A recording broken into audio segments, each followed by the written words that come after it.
la gloria de Dios. Fíjese, aquí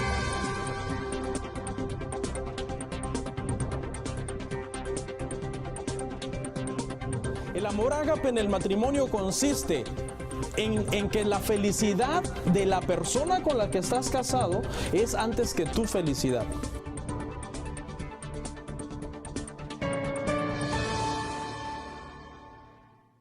Es decir, nacemos camino hacia el cielo o camino hacia la perdición. Nacemos camino hacia la perdición. Toda persona que nace, desde que nace ya está marcado para perderse en la eternidad, ¿verdad? A menos que reciba el regalo de la salvación de parte de Jesucristo. Por favor, ayúdame a orar. Padre, te damos gracias el día de hoy por este tiempo. Ayúdanos.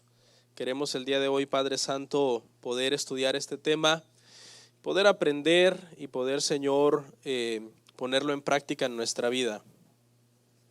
Ya que pues tus principios, tus mandamientos están escritos, Señor, para nuestra amonestación, para nuestra corrección, para nuestra exhortación, para que nosotros, Señor, hagamos tu voluntad. Te pido una bendición especial sobre la vida de todos los que están hoy aquí, Señor, sobre cada hermano, sobre cada hermana, sobre cada joven, cada persona que nos visita, Padre. Gracias te damos en el precioso nombre de Jesús. Amén. Y amén. Pueden sentarse, hermanos. Muchas gracias por ponerse en pie. El día de hoy voy a iniciar una serie que va a estar constituida por 4 temas. 4 temas. Yo le pido haga un esfuerzo, no se pierda esta serie. Esta serie es una serie doctrinal muy importante para nuestra formación cristiana. El tema del día de hoy se titula El origen del pecado. Es el tema número 1 de esta serie, la doctrina del pecado. Y el propósito, hermanos, de esta serie es que los cristianos tengamos más claro, más entendido qué es el pecado. ¿Con qué propósito? Con el propósito de que nosotros podamos luchar con mayor firmeza contra el pecado. Todos los cristianos, hermanos, tenemos una lucha contra el pecado desde el día que nosotros nos convertimos, que verdaderamente nacemos de nuevo, que verdaderamente nos volvemos cristianos de verdad. Desde ese día nosotros comenzamos una lucha contra el pecado. ¿Cuándo se termina esa lucha? Esa lucha se termina el día que morimos. Mientras tanto, toda la vida que Dios nos permita vivir como cristianos, vivimos en un periodo de resistencia, en un periodo de decir, soy pecador, porque esa es nuestra naturaleza como descendencia de Adán, pero en mi nueva naturaleza en Cristo aborrezco y odio el pecado. No soy perfecto y todavía peco, porque no hay ningún cristiano perfecto. Todos los cristianos fallamos, el que no falla en una cosa falla en otra, hermanos. ¿Okay? Esta serie le va a dejar muy claro a muchas personas con respecto a lo que es la diferencia entre luchar contra el pecado, que ese es el llamado que todos los cristianos tenemos. ¿Cuál es la diferencia de eso con la diferencia de practicar el pecado? Esa es la diferencia entre un cristiano nacido de nuevo, que lucha contra el pecado para no hacerlo, y una persona que no conoce a Cristo, que practica el pecado, que se deleita en el pecado y que el pecado le hace sentir bien. ¿Okay? En primer lugar, quiero definir un poco qué es el pecado. El pecado, hermanos, hay una ciencia que se encarga exclusivamente del estudio del pecado. Es una ciencia rama de la teología sistemática y la ciencia se llama amartiología. Esta estudia todo lo que tiene que ver con la doctrina del pecado y esta palabra amartiología se deriva precisamente de ese texto base que nosotros usamos, ¿ok? Que es Romanos 3:23, de ahí es donde se deriva la palabra martiología. La martiología, entonces dijimos, es la ciencia, ¿sí?, que se encarga de todo lo que tiene que ver con el pecado. Ahí en Romanos 3:23, donde dice, por cuanto todos pecaron, la palabra original para ese término pecaron es la palabra amartia. Y es de allí donde se toma la palabra amartiología. Fíjese lo que significa la palabra amartia. La palabra amartia tiene un significado sencillo. Significa fallar al blanco o errar al blanco. Eso es lo que significa amartiología. ¿Cómo lo entendemos entonces? Pecar es errar a la hora de obedecer los mandamientos de Dios. La santidad que Dios demanda para los creyentes es el blanco perfecto. Dios nos pone toda su palabra, todos sus mandamientos y nos dice cúmplanlos. Pero ¿quién puede cumplir toda la palabra de Dios? Solamente hay un hombre que cumplió toda la palabra de Dios, Jesucristo. Fue el único perfecto, nunca pecó y cumplió con toda la palabra. Pero nosotros, todos los seres humanos, aún siendo cristianos, siempre erramos a la hora de tratar de pegarle a ese blanco. Algunos le erran bien lejos. Cae su flecha que han lanzado, cae muy lejos. Otros caen un poco más cerca. Pero ninguno de nosotros le pegamos a ese blanco perfecto que es la santidad del Señor. ¿Por qué? Porque hemos entendido una cosa, nosotros no somos santos todavía ya terminados. Somos santos en proceso de santificación. Aquí ninguno de ustedes es perfecto. Aquí el que no ha fallado como esposo, ha fallado como padre, o ha fallado como madre, o ha fallado como amigo, o ha fallado como cristiano, todos fallamos, esa es nuestra naturaleza. Sabe que muchas veces las personas que no son cristianos o que no entienden esto, nos ven a nosotros los cristianos hacer algo que no es correcto y lo primero que nos dicen es, ¿y eso que eres cristiano? Porque muchas veces las personas piensan que ser cristiano es ser perfecto. Por cuanto tú vas a la iglesia y cantas y sirves a Dios, seguramente eres perfecto, y eso no es cierto. La diferencia es que nosotros los cristianos aborrecemos y odiamos el pecado. Pablo dijo, miserable de mí, ¿quién me librará de este cuerpo de muerte? Porque él había entendido que su cuerpo, en su naturaleza, en sus miembros de su cuerpo, estaba a hacer lo malo. Ya estaba instalado en él hacer lo malo. Okay. Hay otra palabra también para pecado, es la palabra parabasis. Ahí la van a poner por la pantalla. La palabra parabasis significa traspasar una línea. Okay. ¿Cuál es esa línea? Espiritualmente, la palabra de Dios son los lineamientos para nosotros. La palabra de Dios prácticamente a nosotros nos marca una raya, nos dice de aquí no puedes pasar. Una vez que pases esta línea, ya pecaste. Por ejemplo, dice, airaos, pero no pequéis. ¿Un cristiano se puede enojar? Sí, yo conozco a unos que dan miedo ya enojados. ¿Ok? Pero hay una línea en donde dicen, pero hasta aquí yo no me puedo pasar. Yo no puedo comenzar a repartir maldiciones, ni a repartir golpes, ni a repartir odio contra la gente, porque yo soy hijo de Dios. ¿Cuántos han escuchado la frase, te pasaste de la raya? Viene de ahí mismo, de la palabra parabasis, y significa que se traspasó una regla o se traspasó un estatuto. Por ejemplo, usted le dice a su hijo, te doy permiso de salir, ve con tus amigos, pero no me llegas después de las 11 de la noche, porque si violas esa regla, entonces me vas a conocer enojado.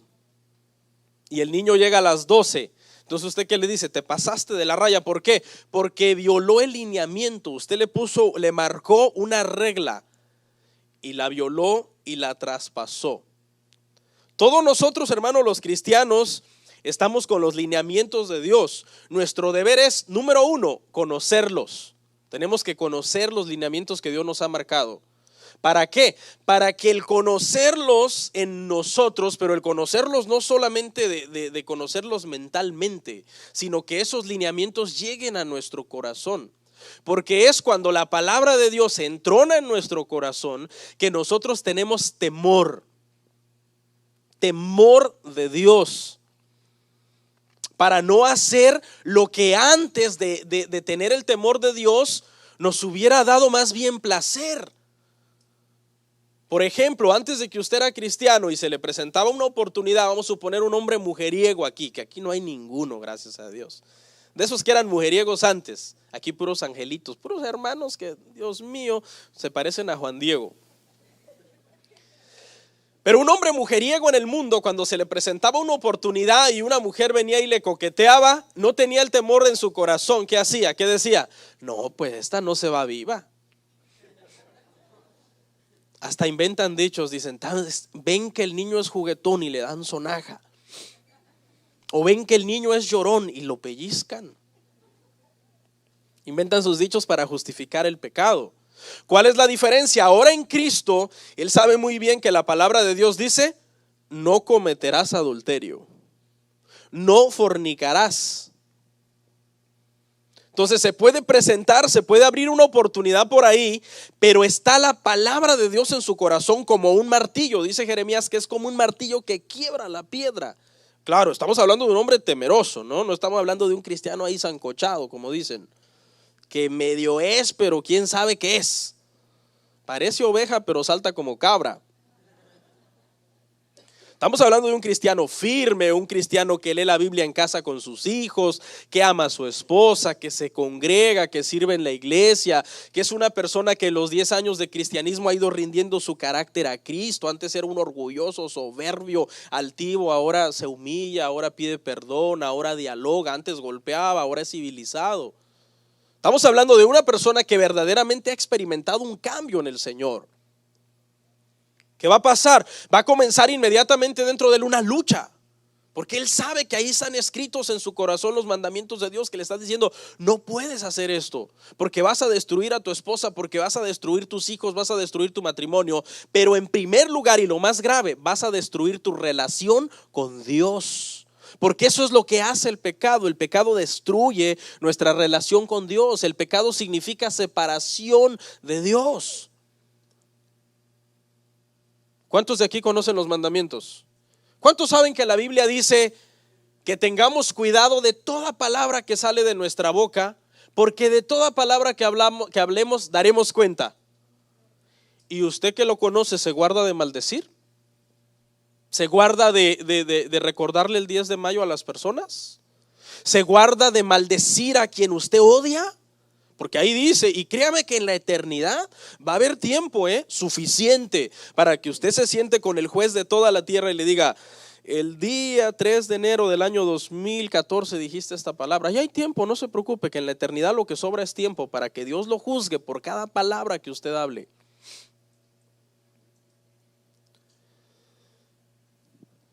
Entonces eso es pecado. Pecado es transgredir los mandamientos de Dios. Ahora, pregunta, ¿el hecho de que un cristiano tenga escrito los mandamientos de Dios en su corazón significa que nunca los va a transgredir? No, ¿por qué? Porque no somos todavía perfectos. Claro, cuando avancemos en la serie a usted le va a quedar más claro lo que es, Juan habla acerca de los pecados de muerte y los pecados no de muerte. Esta serie va a ser muy interesante.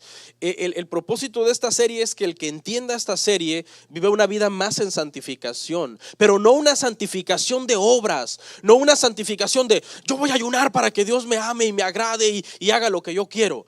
No una santificación de tratar de torcerle al brazo a Dios diciéndole, yo me voy a meter a orar 8 horas en una vigilia hasta que tú me cambies. No, una santificación con entendimiento.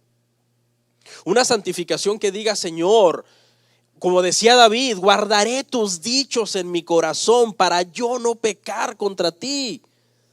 En David había convicción cuando él hablaba eso. Ahora, ¿fue perfecto? No. David fue pecador también falló, también hizo lo malo. Pero ¿cómo debemos nosotros, hermano, morir? Nosotros debemos morir en la lucha tras la santificación, afirmándonos cada vez más en Cristo, conociendo cada vez más su palabra, sabiendo qué es lo que Dios quiere para mí como padre, para que yo sea un buen padre. Dice la Biblia, instruye al niño en su camino. Bueno, pues ahí está, tengo que estar instruyendo a mis hijos en la Biblia. No le voy a decir que yo todos los días como relojito ahí estoy en su cuarto con mis hijos, pero tienen una formación cristiana y voy a su cuarto de cuando en cuando, hablo con ellos, oro con ellos. O sea, no lo estoy diciendo por mí, pero lo estoy diciendo para usted, para que usted tome ese ejemplo. Dice, tratarás a tu esposa como vaso más frágil. Entonces, ¿qué debe de haber a mí? Debe de haber un cambio. ¿Será normal que yo siga tratando a mi esposa igual que antes de ser cristiano? Eso no es normal. Entonces, ahora ¿cómo la trato? Con más cuidado, con más amor, con más paciencia. ¿Debe usted mejorar como hijo y como siervo de Dios? Claro que sí. Antes usted no servía, ahora usted sirve, ahora usted se acomida en la iglesia. ¿En qué soy útil? ¿Qué hay que hacer? O sea, en todas las cosas nosotros tenemos que ir mejorando. ¿Le quedó claro? Eso es pecado. Transgredir entonces lo establecido por Dios. Errar al blanco. Hay un blanco, imagínese ese blanco, es la santidad de Dios. Esa palabra martia para errar al blanco se utilizaba en los deportes de tiro al blanco, con arco y flecha. Fuera deporte o fuera cacería, cuando alguien tiraba la flecha con el arco y no pegaba en el blanco, decían amartia, o sea, no le pegaste, fallaste. Nosotros los cristianos es lo mismo, están los mandamientos de Dios que nos llevan a la santidad, tiramos al blanco, pero como todavía estamos en esta naturaleza humana, no le pegamos al centro, estamos tratando de acercarnos lo más posible. ¿Cuándo eso se va a cumplir? Cuando usted muera.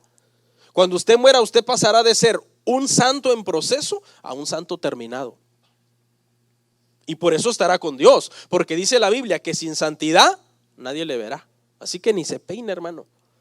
Hay muchos que ahí, ya me voy con el Señor, a saber con qué Señor, porque la vida que viven es una vida que da lástima, que da vergüenza. Tal vez con el Señor, no sé. Mire, que el pecado, hermanos, es una realidad. Le voy a hablar, hermano, de que algunos filósofos, algunos científicos, algunos educadores, alguna gente culta no reconocen la existencia del pecado. La misma palabra pecado le cae mal a las personas. Mire esa persona que está ahí en pantalla. Mucha gente cuando tú le dices, hermana, ¿cómo anda usted con Dios? ¿Usted qué le importa? La palabra pecado, escuche, en sí misma le cae mal a las personas. La gente oye la palabra pecado y se siente juzgado, se siente aludido.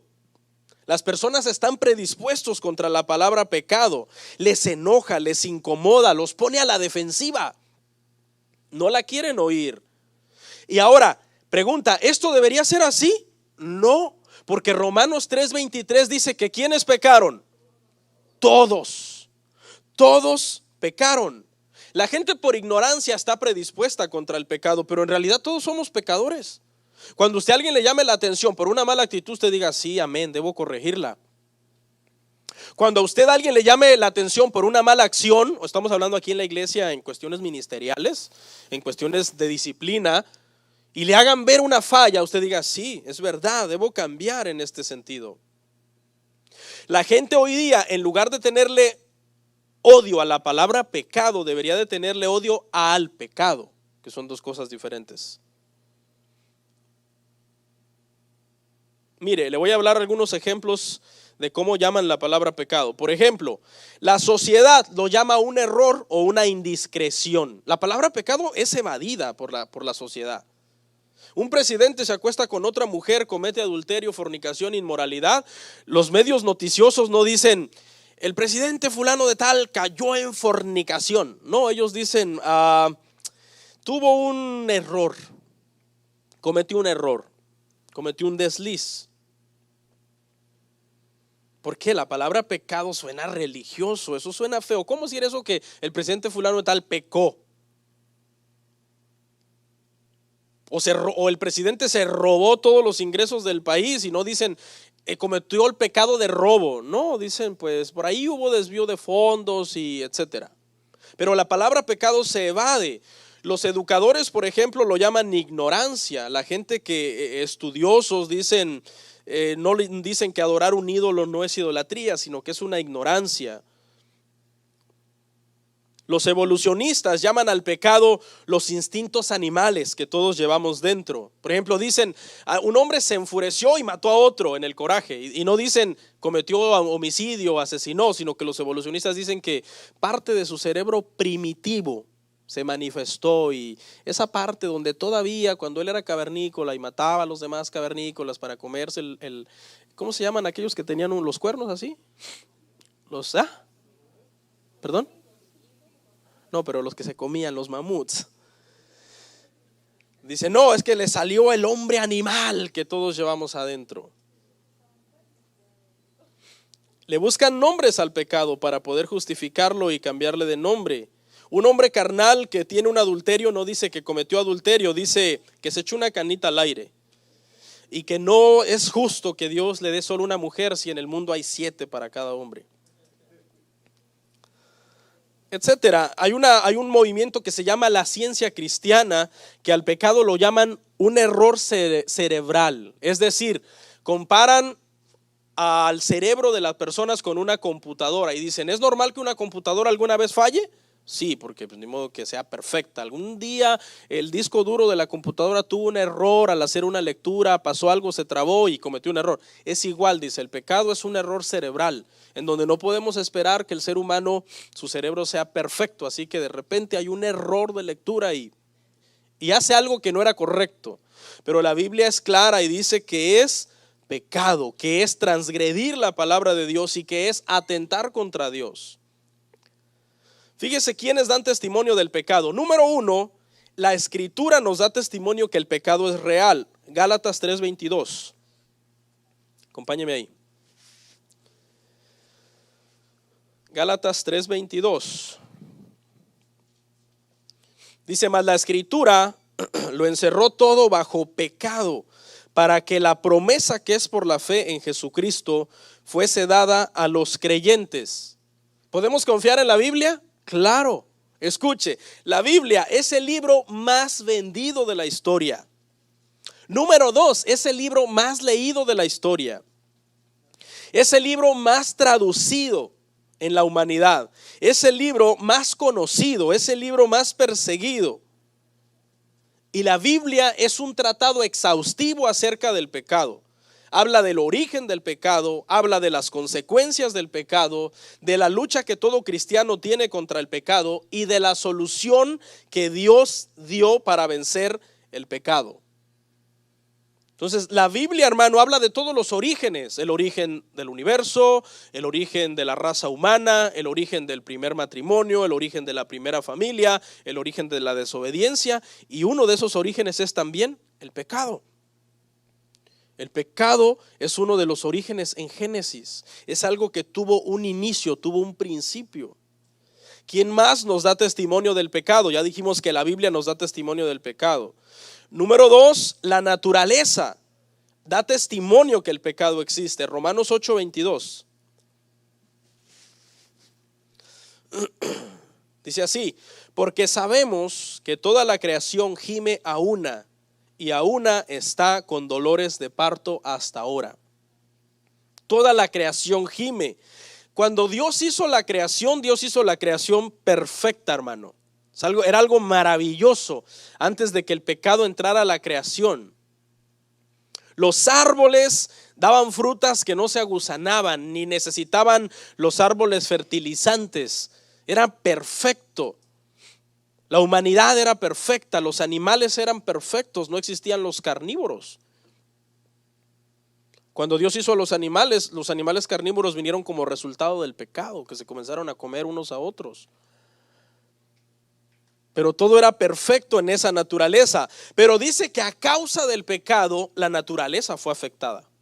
La naturaleza está en dolores de parto. La tierra, hermano, está en dolores de parto. A causa del pecado, gime la tierra a causa del pecado. Hay una ley en la ciencia que se llama la ley de la entropía. Los chicos que están en high school deben de haber estudiado esto ya. La segunda ley de la termodinámica, y la segunda ley de la termodinámica, que es la entropía, está de acuerdo con este versículo que acabamos de leer, que dice que la naturaleza está en un caos, está en un desorden. La ley de la entropía básicamente dice que todo está rumbo al caos, todo está rumbo a la muerte, todo está rumbo a la ruina. Contradice directamente la teoría de la evolución. La teoría de la evolución dice que todo se perfecciona, que todo se mejora solo, que usted antes era un primate y después se perfeccionó, ahora es una persona. Sí, la teoría de la evolución dice que todo va del desorden al orden. Por eso el Big Bang fue una explosión de gases y polvos que crearon la Tierra. Y la Tierra se formó con océanos, con mares, con ríos, con árboles. Escuche la naturaleza qué perfecta es. Los árboles, hermano, inhalan el dióxido de exhalan dióxido de carbono que todos los animales exhalan.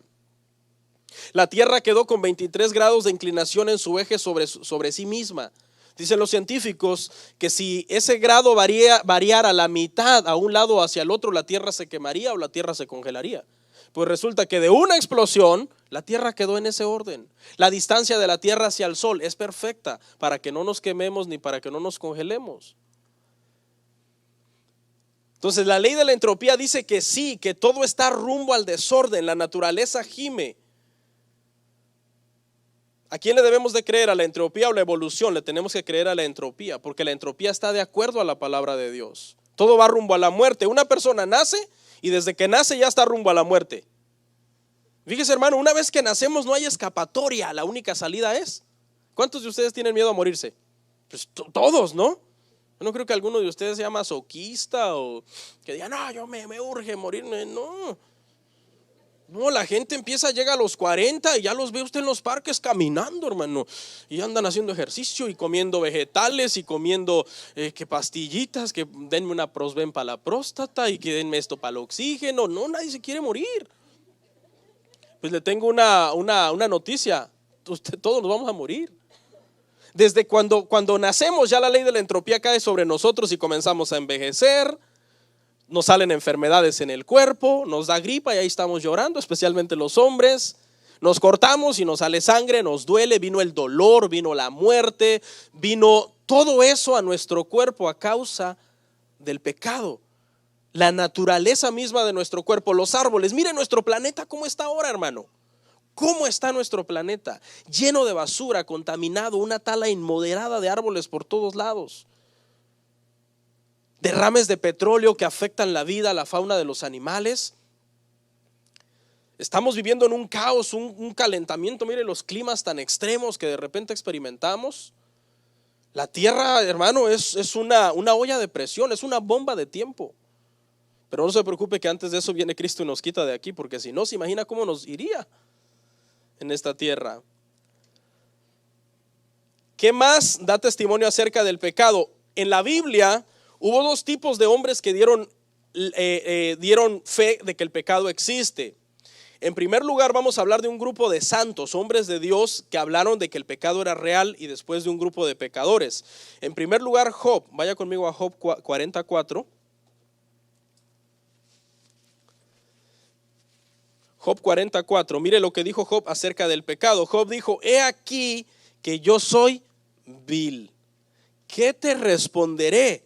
Mi mano pongo sobre mi boca. Y Job no era un hombre pecador como usted ni como yo. Era un hombre santo, ofrecía sacrificios a Dios, amaba a Dios, etcétera. Pero llegó un momento en que fue confrontado por Dios y él reconoció su vileza. Reconoció que comparado con la santidad de Dios, él quedaba muy corto en su lucha contra el pecado. Isaías lo dijo así en 6:5 de Isaías, por favor.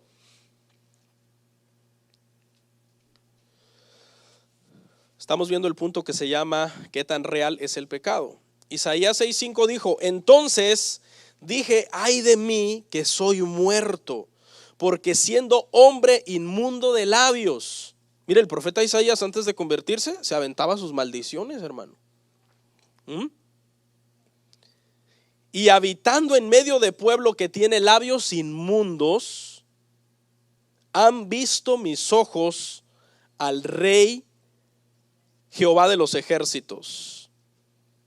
Al estar ante la santidad de Dios, confesó también que él era inmundo y confesó que el pecado es real. Daniel, en Daniel 9:5. Daniel 9:5 dice así: hemos pecado, hemos cometido iniquidad, hemos hecho impíamente y hemos sido rebeldes y nos hemos apartado de tus mandamientos y de tus ordenanzas. Aquí Daniel estaba pluralizando, porque él no era un pecador así como la mayor parte de la gente. Hay uno de los hombres más santos de la Biblia, fue Daniel y José. Daniel y José fueron uno de los hombres más santos, yo creo, que han existido después de Jesús. No se habla en el libro de Daniel de ningún pecado, de ninguna índole que Daniel haya cometido. José fue un hombre también que se guardó en una santidad para Dios tremenda, al grado de que una mujer hermosa vino y se le ofreció y él salió corriendo. Dijo: nunca haré yo esto contra Dios. Sin embargo, cuando Daniel ora por el pueblo, él dice: hemos pecado, porque se incluye con el pueblo, reconociendo y diciendo: nuestra naturaleza como seres humanos es ser pecadores. Mire lo que dijo Pedro acerca del pecado en Lucas 5:8. Lucas 5:8 dijo Pedro: viendo esto, Simón Pedro cayó de rodillas ante Jesús diciendo: apártate de mí, Señor, porque soy hombre pecador. ¿Se acuerda de esta porción? Es cuando Jesús les dice: echen la red a la derecha. Ellos habían estado pescando toda la noche, no habían agarrado nada, pero cuando obedecen la palabra de Jesús, dice que no podían con la red. La impresión es tan fuerte en Pedro que lo primero que hace es reconocer que es pecador, porque reconoce que la persona ante quien está es Dios, es el Rey del universo, es santo. Cuando le dice apártate de mí, no es en el sentido de que no quería estar con Cristo, sino que su pecado lo avergonzaba a él mismo. Esta debe de ser una reacción natural en todo cristiano verdadero. Cuando usted falle, hermano, su pecado le debe de crear vergüenza, le debe de crear arrepentimiento, debe inmediatamente de buscar el venir ante Dios para ser restaurado, para ser sanado en el área donde ha ofendido, ha fallado a Dios. Mire Pablo lo que dijo, 1 Timoteo 1:15. Pablo dijo así en 1 Timoteo 1:15, amén. Dice: palabra fiel y digna de ser recibida por todos, que Cristo Jesús vino al mundo para salvar a los pecadores, de los cuales yo soy, dijo Pablo, el primero. Vea la humildad del apóstol Pablo. El apóstol Pablo era un hombre humilde. En la fila de los apóstoles se forma en el último lugar y dice: yo soy el último de los apóstoles. Pero en la fila de los pecadores se forma en el primer lugar y dice: yo soy el peor de los pecadores. Esa humildad ya no se ve hoy en los apóstoles del día de hoy. ¿Por qué? Porque ya ni siquiera hay apóstoles. Pero Pablo, que escribió la mitad del Nuevo Testamento, él dice: de todos los pecadores yo soy el peor. Vea la humildad en él. ¿Cuándo usted ha visto que la gente tenga esta actitud, esta confesión de pecado? No, la gente dice: no, yo soy victorioso, yo soy una princesa de Jehová, dicen las hermanas. Y aquel sale por allá: no, yo soy un más que vencedor. Y nunca dicen: Señor, sé propicio a mí, pecador, como oraba aquel publicano, ¿se acuerda? Hoy el cristianismo, hoy, hermano, los cristianos de hoy viven así, de mucha soberbia, de mucho orgullo. El cristianismo verdadero es de vivir en humildad, sometido a Dios, reconociendo que uno falla, que uno, hermano, por más que se esfuerce humanamente, seguimos haciendo malas cosas. ¿Nos agrada? No. Le voy a contar algo que me pasó anoche y me hizo sentir mal, algo que hice. Estábamos en la sala con todos los niños y tenemos una mesa de centro así donde tomamos café y ponemos ahí la taza. Y mis hijos estaban ahí dando vueltas y les digo: cuidado con mi café. Advertencia número 1. Y ahí andaban: niños, cuidado con mi café, porque yo los conozco. Jerusalén y Max son tremendos. Cuidado con mi café. Entonces llegó un momento, hermano, en que ellos, no sé, se emocionaron y se les olvidó, y Jero viene con el pie y ¡pum!, me tira el café. Pero en el momento en que me lo tiró, me salió un grito que ellos nunca habían oído en mí. Porque fue un grito combinado con dos sentimientos. El primer sentimiento era enojo, porque yo ya les había dicho que cuidado con mi café. ¿Sí? Entonces la primera parte del grito era enojo. ¿Usted se enoja? Todos nos enojamos. Pero la siguiente parte, el otro 50% del grito era impresión. Porque el café me venía encima. Yo estaba ahí con una blanquetcita ahí y el café venía encima de mí. Entonces el grito sonó feo. Feo, sonó al grado de que se quedaron así y se fueron por allá bien asustadas. Entonces les tuve que explicar, les dije, miren hijos, les expliqué lo que les estoy explicando a usted ahorita, no me malinterpreten, yo no soy tan le digo, no soy tan malo, yo estoy tratando de ser un buen padre, ¿sí? Pero cosas como estas son cosas que muchas veces a nosotros como personas se nos salen.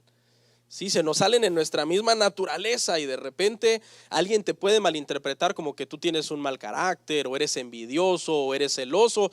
Mucha gente me han dicho a mí, pastor, yo soy bien tímido y a veces no saludo por timidez, y la gente piensa que yo soy altivo y soberbio.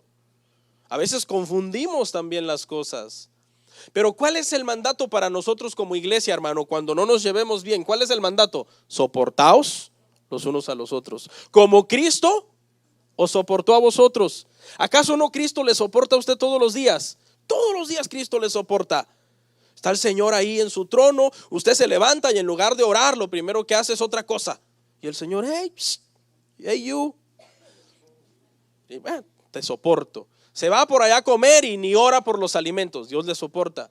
¿Qué pasaría si Dios fuera como nosotros, que somos emocionales y sentimentalistas, hermano? Un día el Señor amanecería de mal humor y ahí nada más.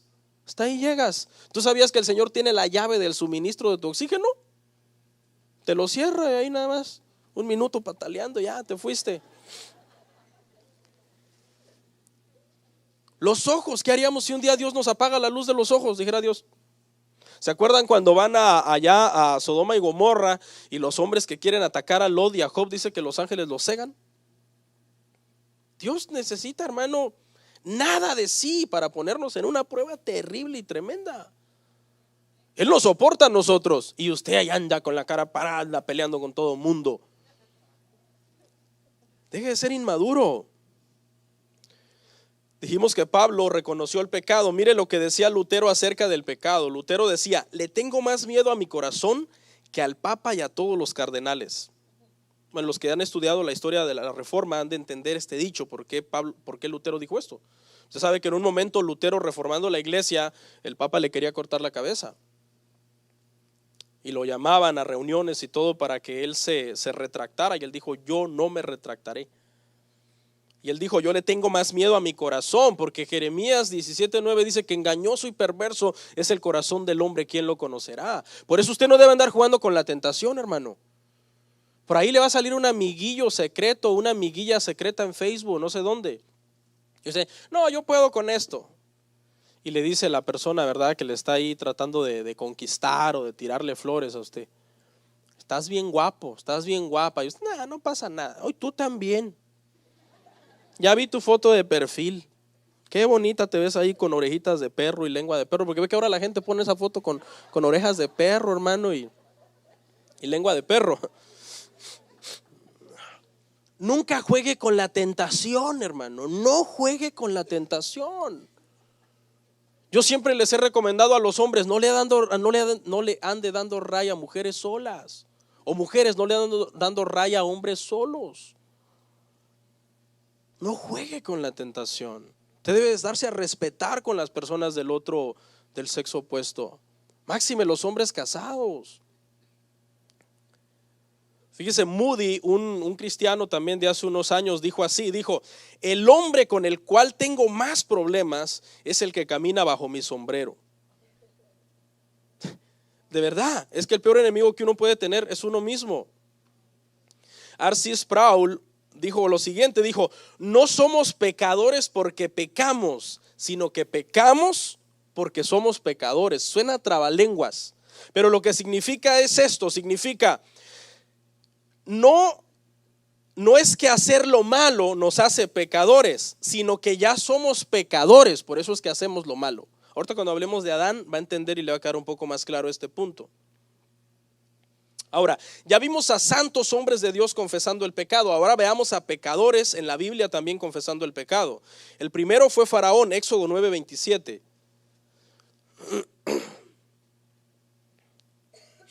Éxodo 9:27, ¿lo tiene?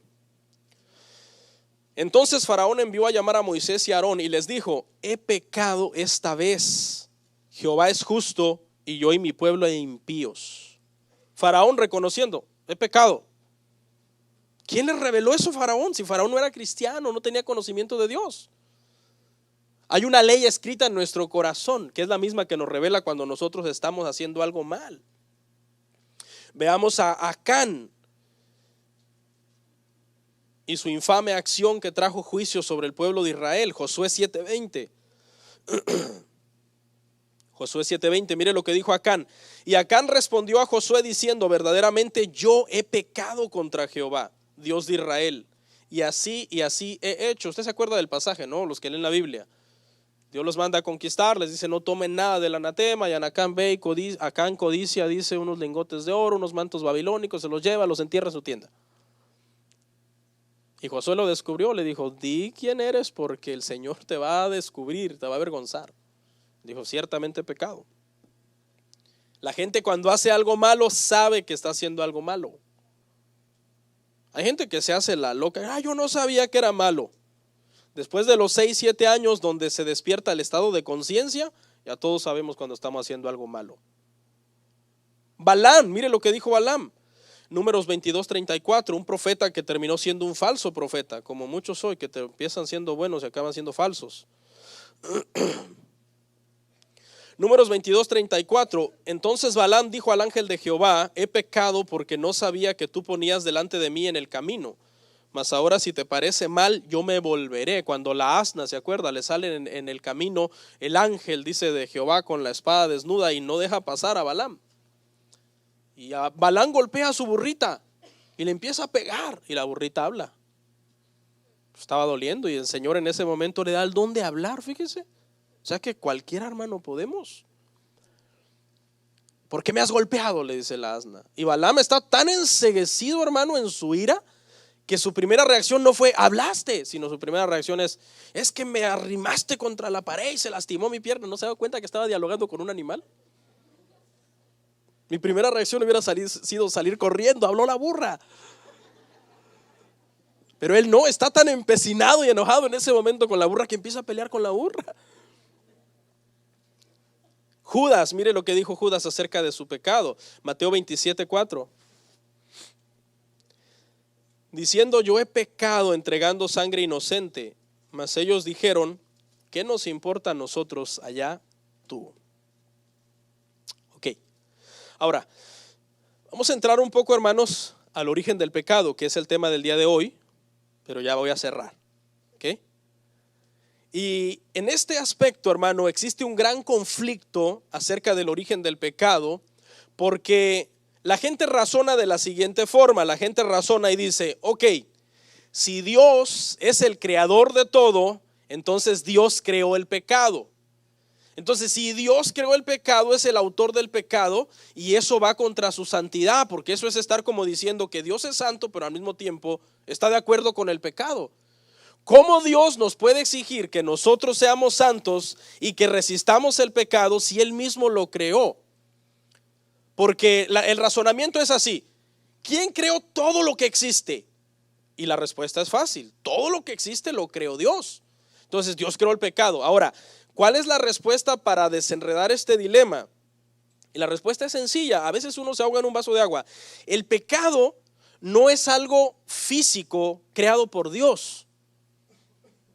Dios creó las cosas físicas, creó Dios los ángeles, Dios creó a los seres humanos, Dios creó la tierra, Dios creó el universo, pero la interacción de esas cosas físicas entre unas con otras, en cuestión de sentimientos, por ejemplo, entre personas, no fueron creados por Dios, sino que son el resultado natural de nuestra interacción. Por ejemplo, Dios crea dos personas y una le tiene envidia a la otra. Dios no creó la envidia entre esas dos personas. Dios lo que creó fue a las dos personas. que ahora vienen ya nacen destituidos de la gloria de Dios, con tendencia a lo malo y que ahora se envidian el uno al otro. O sea, el pecado no es algo físico, el pecado es algo abstracto. Algo abstracto es algo que existe pero que no lo podemos tocar. Por ejemplo, ¿cuántos saben que el amor existe? Amén, una hermana. El amor existe. ¿Cuántos lo han visto? Que digan, no, yo vi el amor, es bien bonito así como un cubo y es cuadrado. No, pero ¿cómo lo vemos? Lo vemos por medio de la acción de una persona. Usted ve al esposo abrazar a la esposa con amor y decirle te amo. Estamos viendo una expresión de amor, pero no estamos viendo el amor. El odio, ¿cuántos conocen el odio? Todos sabemos que cuando una persona se amarga y se resiente contra alguien, le comienza a odiar, pero ¿podemos ver el odio? O sea, tú puedes venir a la persona que te odia a venir hacia ti. Tú ves a la persona, pero no ves el sentimiento de odio que trae contra ti. Lo puedes ver en sus manifestaciones, ¿no? En su cara demudada, su rostro, sus ojos ya no brillan como antes, ya no sonríe como antes, ya no te abraza como antes. Pero no porque estés viendo el odio, estás viendo la acción que el odio está provocando en esa persona. Entonces es lo mismo con el pecado. El pecado no es algo físico que nosotros podamos ver. Dios no creó el pecado fue el resultado de la desobediencia a su palabra. Dios creó todo perfecto. ¿Cómo entró entonces el pecado a la creación? Ezequiel 28, 14 y 15.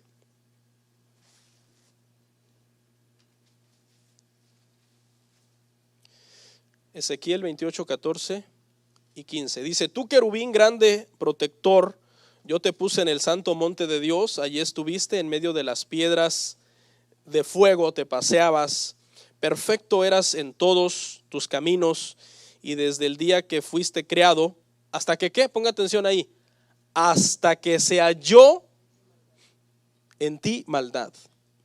Aquí está la entrada del pecado al universo.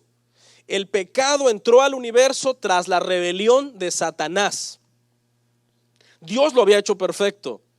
Dios lo había hecho el más bello de todos sus ángeles, el más hermoso. Dice que cuando él caminaba salía música de él. Querubín grande, dice, protector. Pero ¿cuál fue el pecado del diablo? El diablo, hermano, un día se vio demasiado hermoso, se vio demasiado sabio y entonces se rebeló contra Dios. Y él dijo, yo quiero ser igual a Dios.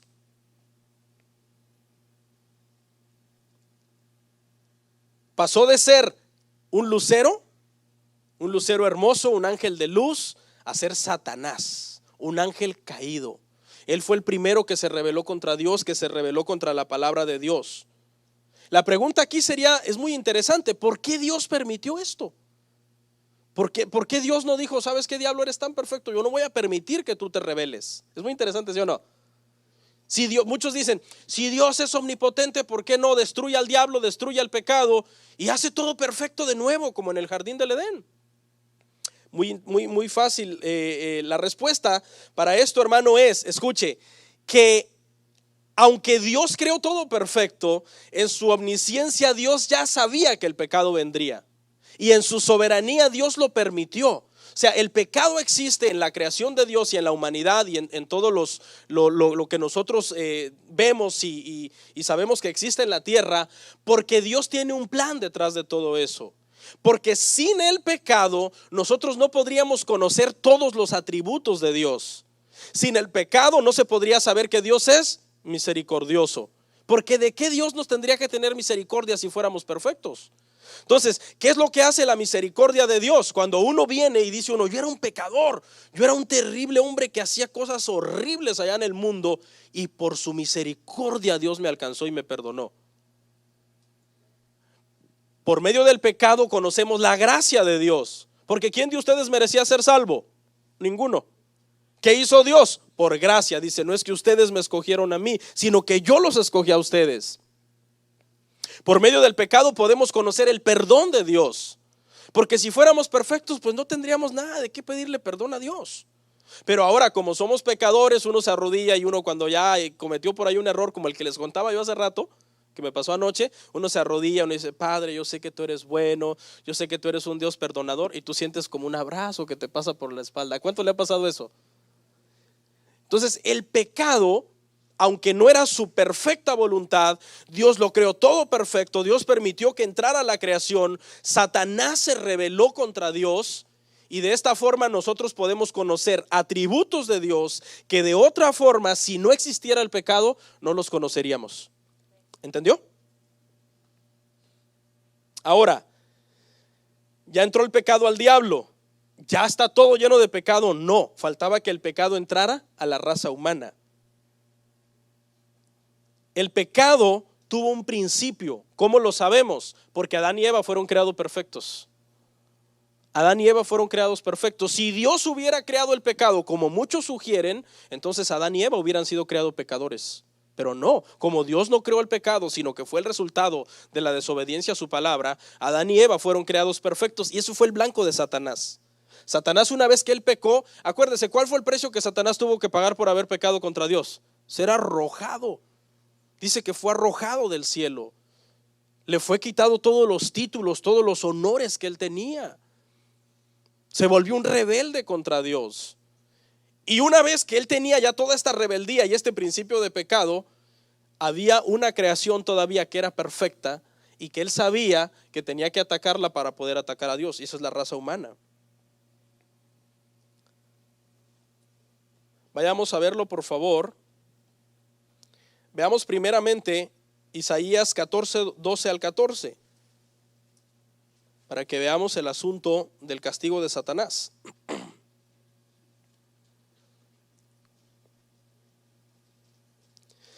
Dice: ¿cómo caíste del cielo, oh lucero hijo de la mañana? Cortado fuiste por tierra, tú que debilitabas a las naciones. Tú que decías en tu corazón, subiré al cielo. Escuche, en lo alto junto a las estrellas de Dios levantaré mi trono, y en el monte del testimonio me sentaré. A los lados del norte, sobre las alturas de las nubes subiré, y seré semejante al Altísimo. Ahora, le quiero explicar aquí algo porque es interesante que entiendan algo. Cuando Satanás dijo que él quería ser igual a Dios, él no se refería a que quería ser igual a Dios en bondad, en santidad, en los atributos buenos que Dios tiene, sino que Satanás quería ser igual a Dios en el sentido de ser autónomo, es decir, de no tener que dar cuentas a nadie. Eso fue lo que sedujo el corazón de Satanás, porque Satanás, en su posición de ángel creado bajo la autoridad de Dios, tenía que dar cuentas a Dios. Pero él quería su autonomía, él quería su independencia, él quería ser igual a Dios, no tener que darle cuentas a nadie. Y ese es el pecado que él transmitió a la humanidad. Por eso la gente no quiere saber de Dios. La gente dice: no, porque es que si voy a la iglesia me van a empezar a prohibir que tome, me van a empezar a prohibir que baile, me van a empezar a prohibir que fume, me van a decir que ya no puedo mentársela a mi esposa, me van a decir que ya no puedo robar en el trabajo. No, es que, escucha, ese pensamiento precisamente es del diablo, porque eso fue lo que el diablo vino a hacer. Vino a decir: yo no quiero darle cuentas a nadie. Vamos a Génesis 3, 4 y 6 para que lo veamos. Entonces la serpiente dijo a la mujer: no moriréis, sino que sabe Dios que el día que comáis de él, serán abiertos vuestros ojos y seréis como Dios. Lo mismo que el diablo quería. ¿Qué quería el diablo? Ser como Dios, pero en el sentido de autonomía, sabiendo el bien y el mal. Vio la mujer que el árbol era bueno para comer y que era agradable a los ojos y árbol codiciable para alcanzar la sabiduría, y tomó de su fruto y comió, y dio también a su marido, el cual comió como a ella. El diablo introdujo el pecado al universo, pero todavía le faltaba introducirlo a la humanidad.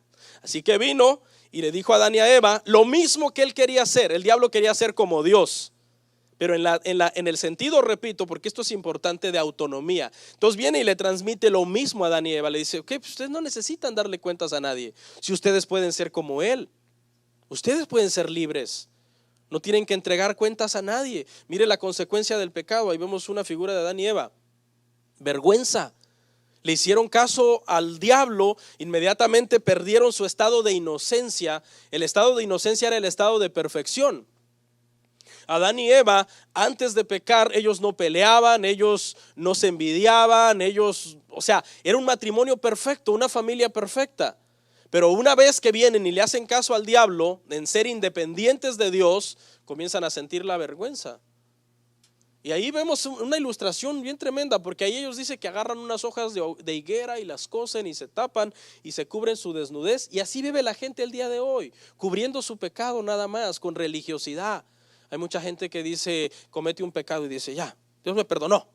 Eso es una hoja de higuera. O voy a ir a mi iglesia para que ya Dios me perdone el pecado. Y viene Dios y sacrifica un cordero, sacrifica un animalito y cubre con esas pieles, hablando y diciendo de que el único que quita el pecado del mundo es el Cordero de Dios. No hay otra forma, no hay otra salida.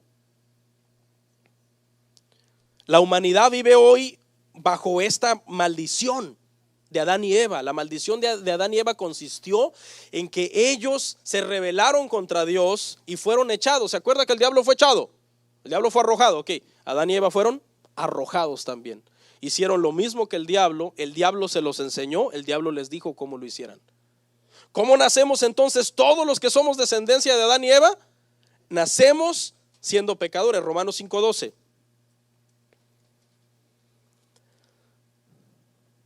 Casi terminamos.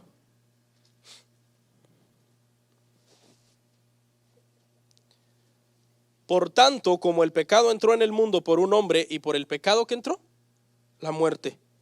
Así la muerte pasó a todos los hombres, por cuanto todos pecaron. ¿Por quién entró el pecado a la tierra? Por Adán y Eva. Pasó el pecado a toda la humanidad. ¿Cómo nacemos todos nosotros? Siendo pecadores y destituidos de la gloria del Señor, camino a la perdición. ¿Cuál es el único remedio? Es venir y aceptar el sacrificio de la gracia de Jesús para ser salvos.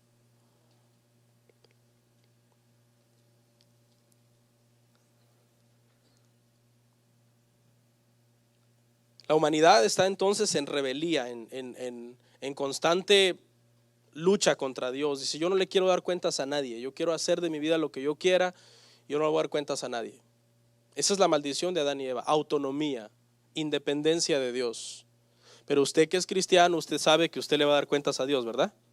De todo, acción, omisión, palabras, miradas, todo va a ser juzgado por Dios. Eso es lo que hacemos cuando venimos a Cristo. Venimos y nos ponemos bajo su gobierno.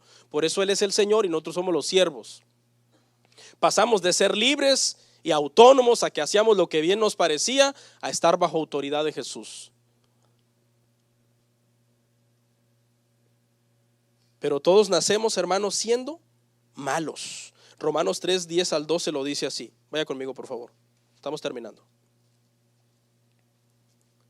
Romanos 3:10-12.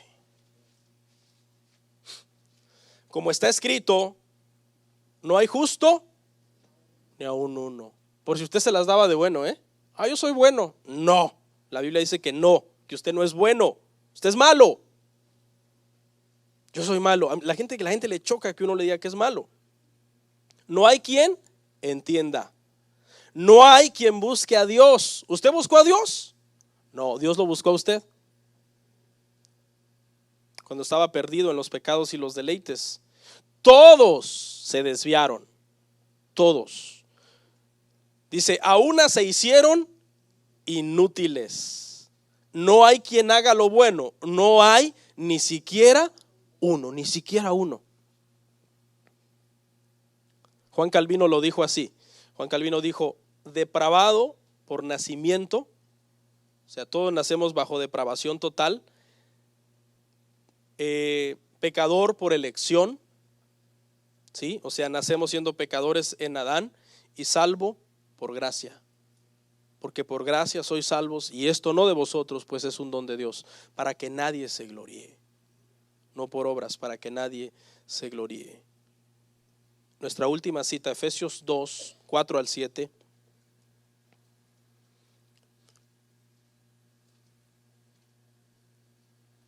Veamos qué es lo que hace Dios con los pecadores. Efesios 2:4-7. Con los pecadores que quieren recibir su gracia, su perdón. Dice así: pero Dios, que es rico en misericordia, por su gran amor con que nos amó, aun estando nosotros muertos en pecados, nos dio vida juntamente con Cristo. Por gracia sois salvos, y juntamente con Él nos resucitó, y asimismo nos hizo sentar en los lugares celestiales con Cristo Jesús. Escucha esta porción: para mostrar en los siglos venideros las abundantes riquezas de su gracia, en su bondad para con nosotros en Cristo Jesús. A final de cuentas, el pecado en la creación tiene su utilidad para que todos nosotros podamos conocer las abundantes riquezas de la gracia de Dios. Afírmese con Dios, pase la eternidad con Dios. Este mundo, hermanos, está a punto de explotar. Va a haber un fin, el fin se acerca. Cristo viene por su iglesia, y usted puede comprobar por toda la eternidad las bondades y las misericordias de Dios sobre su vida, cosa que no se podría si no hubiera existido el pecado. Para concluir, quiero hacer unos statements, así que para que le quede claro un resumen de todo lo que aprendimos hoy. Número 1, Dios no creó el pecado, que le quede claro eso, sino que fue el resultado de la desobediencia de Satanás. Número 2, Lucifer fue el primer pecador y por eso se volvió Satanás, porque él no era Satanás, él se volvió Satanás tras pecar contra Dios. El pecado se introdujo a la creación por medio de Satanás. 4, Satanás engañó a la humanidad y los hizo pecar contra Dios.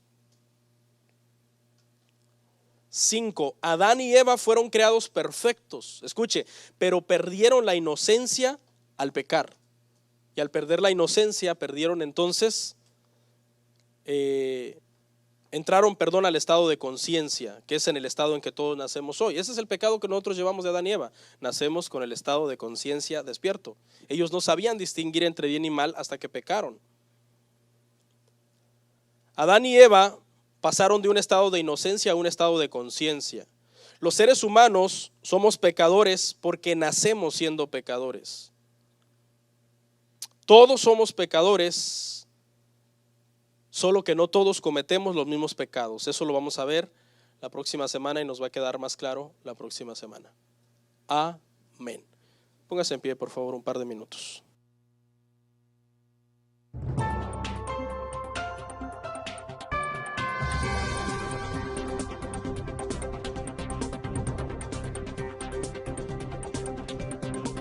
El amor ágape en el matrimonio consiste en que la felicidad de la persona con la que estás casado es antes que tu felicidad.